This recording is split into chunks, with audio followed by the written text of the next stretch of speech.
The civilization in the territory now known as Canada has existed for thousands of years, starting with the arrival of indigenous people or native tribes. Human migration from Asia to the North American region is believed to have occurred during the last glacial period when the sea levels dropped, forming a land bridge called Beringia between Siberia and Alaska, approximately 16,000 to 13,000 years ago.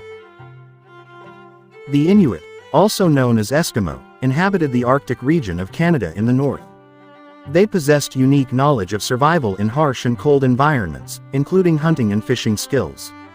The Inuit lived in small groups, often moving to find abundant natural resources. Their culture includes rich artistic expressions, language, and oral traditions. The Haida people were the indigenous inhabitants of the Canadian northwest coast, particularly the Haida, formerly known as the Queen Charlotte Islands region. The Haida community developed a tradition of beautiful art and wood carvings. They were skilled sailors and warriors in the coastal waters. The Algonquin people occupied the central region of Canada, mainly in what is now the provinces of Quebec and Ontario. They lived in socially organized groups that migrated to hunt, fish, and gather food.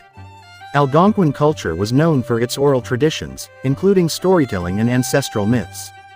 The Iroquois or Haudenosaunee were a group of native tribes residing in the Great Lakes region in southern Canada, Ontario and Quebec, and the northern part of the United States.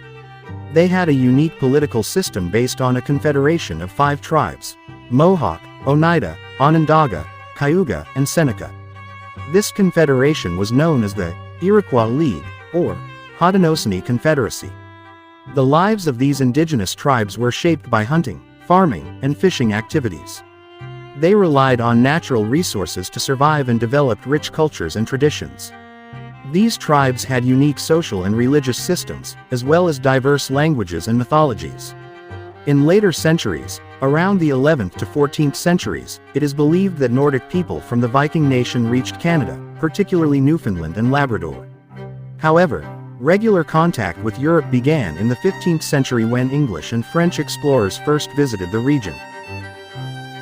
In the 16th century, European colonization in Canada began with French explorations led by explorers like Jacques Cartier. In 1608, Samuel de Champlain founded the city of Quebec, the first permanent French colony in the region. Fur trading became a dominant economic activity, involving companies like the Hudson's Bay Company. During the 18th century, the French and Indian War, 1754–1763, led to France ceding Canada to England through the Treaty of Paris in 1763. As a result, the Canadian territory became a British colony. Throughout the 19th century, settlement and territorial expansion continued, including the construction of the Rideau Canal and settlements in the western regions. In 1867, the British North America Act created the Dominion of Canada, a union of British colonies, which later became the foundation of modern Canada. In 1867, Canada became a confederation consisting of 4 initial provinces: Ontario, Quebec, New Brunswick, and Nova Scotia. Over time, more provinces and territories joined the Canadian Confederation, including British Columbia, Manitoba, Saskatchewan, Alberta, and most of the Northern Territories. Since its formation, Canada has undergone significant political and social developments, including gaining full independence from Britain in 1931. The country has also dealt with issues such as Indigenous rights, women's suffrage, and the struggle for national identity. In 1982, Canada obtained an independent constitution with the enactment of the Canada Act 1982.